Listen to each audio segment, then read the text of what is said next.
Hello students, welcome to another video for class 7 maths.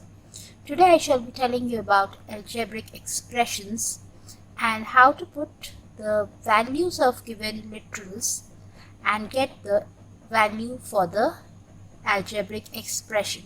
So let us begin. Before I tell you about the different parts of the algebraic expression, first you need to know what is an algebraic expression. You can see I have put an algebraic expression in front of you and you can see different parts of it, right? You can see some terms like x, y, you can see some numbers, some symbols. So combination of these constants and variables together form an algebraic expression.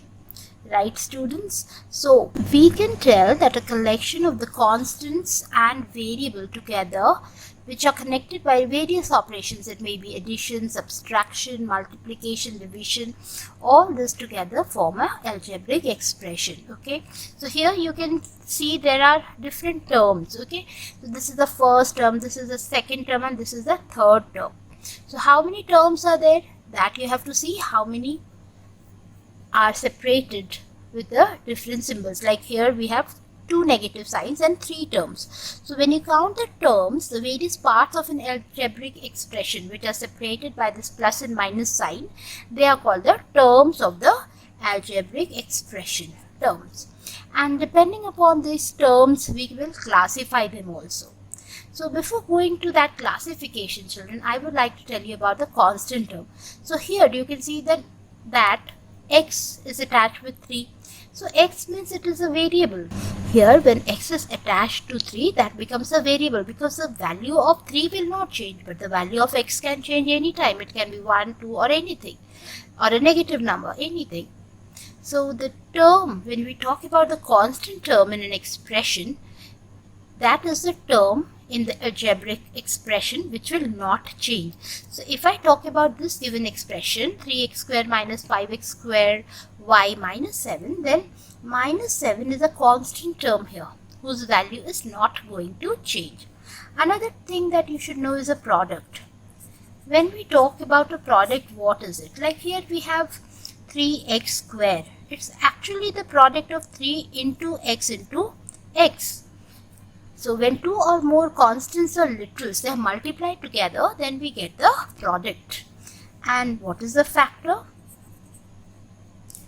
In terms of algebraic expression, the quantity which is multiplied to form this product is the factor. So here again, if I talk about 3x square, then 3 is one factor. That is the numeral factor because that's the only number.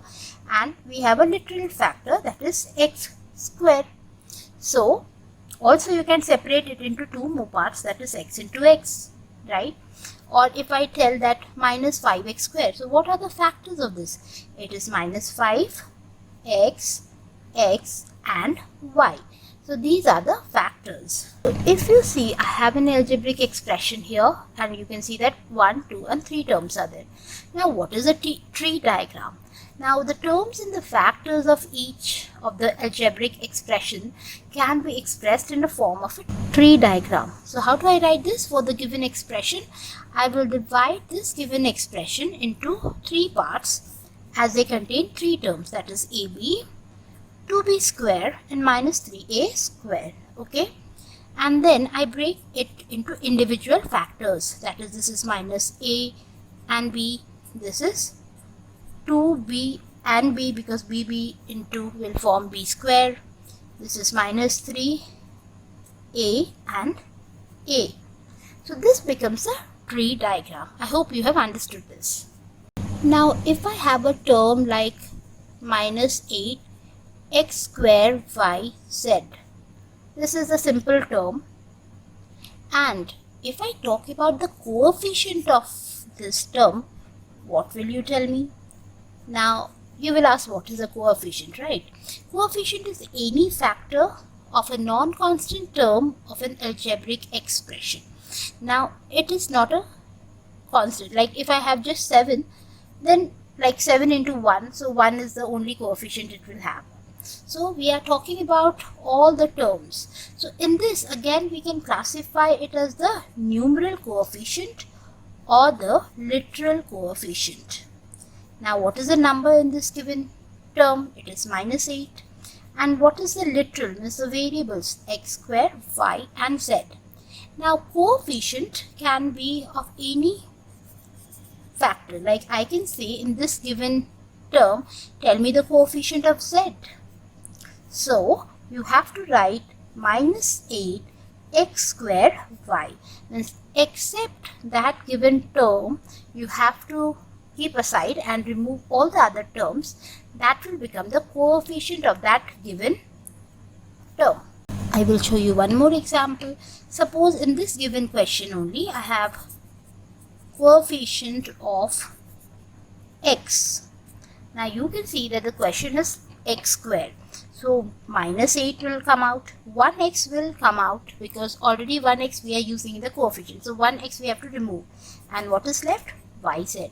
So minus 8xyz. Now coming to another very important terms, what we call as what are the like and unlike terms of an algebraic expression or an algebraic term.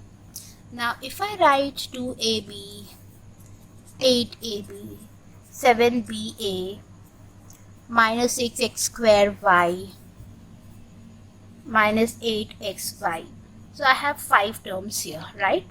So if I ask you to pick out the like terms, I mean here that the terms having the same variable factor. So here the variable factor is ab, here ab, here ba and ab both are same. So these 3 will be the like terms. And here x square y and ab don't match together. The variable factors are not same. So these along with these are unlike terms. So I hope you have understood it. The variable factors should be same. Then only we can call them the like factors. I'll give you one more example. Suppose we have 7x square y, 8y square x, 16x square y, 16xy. So we have to pick out if the question says pick out the like terms, so you will see x square. This doesn't have x square, so they both are not like terms. This has a x square and this has y. So I can say these two are the like terms. There is no other term which is having the same variable factor. So they are the like terms. Okay. As I was telling you about the terms, we can count the terms, right? So based on that, we can have different types of algebraic expression based on the number of terms. So if I just write AB, this is one term, right? So this is a monomial. Similarly, if I write AB plus 7, this becomes 2 terms. So this becomes a binomial. Bi means 2. And suppose I have AB plus 7a plus 6. So 1, 2 and 3. So that's a trinomial. So by counting the number of terms an expression has, you can tell whether it is monomial, binomial or trinomial. And if it's more than 2, generally we can also call them multinomial. And they have to be unlike terms. I can't have AB plus AB as a binomial. AB plus AB can add to 2AB. So that will not be a binomial. Next important topic that we will discuss is polynomial. Now we have polynomial in one variable and polynomial in 2 or more variables. Now an expression, an algebraic expression containing one variable is a polynomial if the power of the variables in each term are whole numbers. For example, if I say 5x minus 8x square plus 6x to the power 4. There are 3 terms. You know that it's a trinomial. And it's also a polynomial because the power of x is positive in all of these. It's a positive whole number. If by chance it was 5 by x minus 8x square plus 6x4 and x as it is written in the denominator, so the power of x becomes minus 1. So I would have told that this is not a polynomial. So the power of polynomial always has to be a positive number, positive whole number. You might be thinking, why am I telling positive whole number?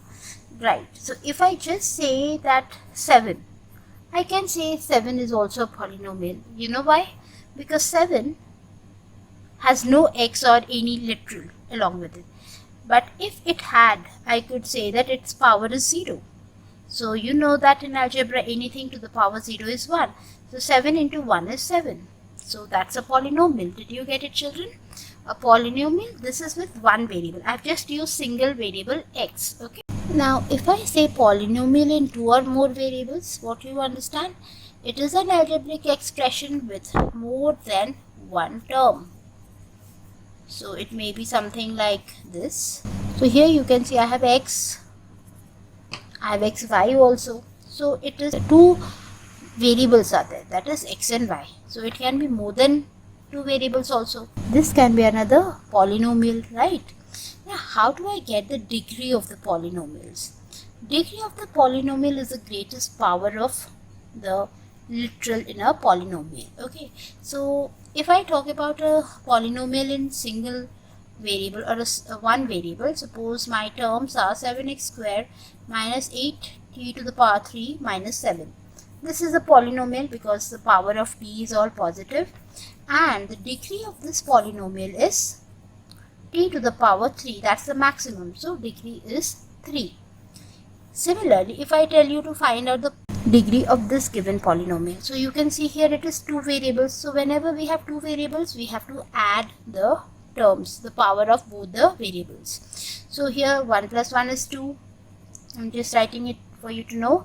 X, here nothing is 1 and 1 plus 2 is 3. And here x is 1 and here also x is 1. So what's the highest degree? The highest degree of this polynomial is 3. Similarly, if we find it about this polynomial, here x, y, z, 3 variables, so total adds up to 3. Here x square, y1, z1 becomes 4. Here x square, y becomes 3, 3 plus 2 is 5. So the degree of this polynomial is the maximum value after adding all the powers of the different variables, 5. Okay students, now I shall be teaching you something very interesting that you can do, and that is finding the value of an algebraic expression when the value of the variable is given to us. So the process of finding this value of an algebraic expression by replacing the variable or the literal by putting whatever value is given, that is known as substitution or substitution method. Now here you can see that x is equal to 2. Find the value of the given expression 19 minus 5x square. So you know that 19 minus 5x square, this is an expression, and now in place of x I have to write the value given here 2. So let us replace the x with a 2. Now I need to solve it. You know that 2 to the power 2 means 4, and here when there is no symbol, that means multiplication. So 5 into 4 is 20, and 19 minus 20 is minus 1, just like you solve any normal integer question. Okay, we are just substituting the value of x in 2. Suppose in this question you can see that p is equal to minus 2. Then what is the value of the given expression? So let us write the given expression, and as all are unlike terms, we don't have to solve them also because we cannot solve them any further. And we put the value of minus 2 wherever we find p. Please be careful with the symbol because children generally mess up with the symbols and they get the wrong answer.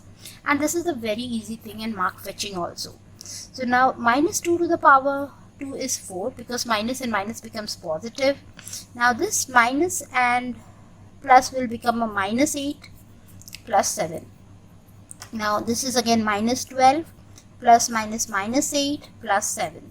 So that's a minus 20 plus 7, that is greater integer is negative, so minus 13.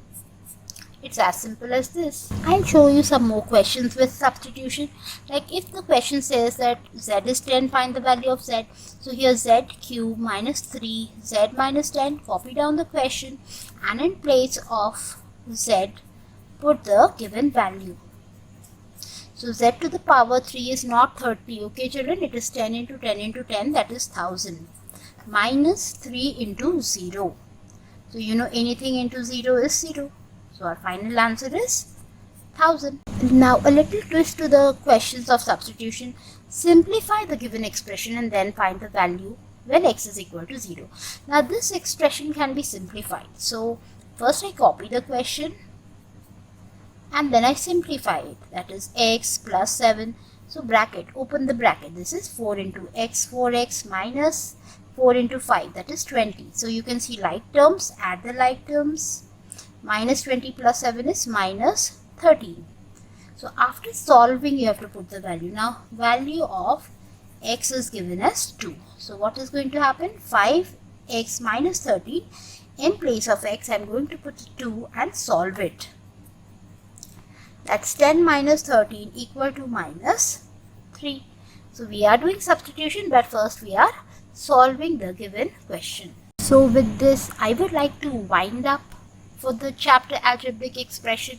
I hope you have understood the concept of polynomial, finding the degree, what are the monomials, binomials and trinomials.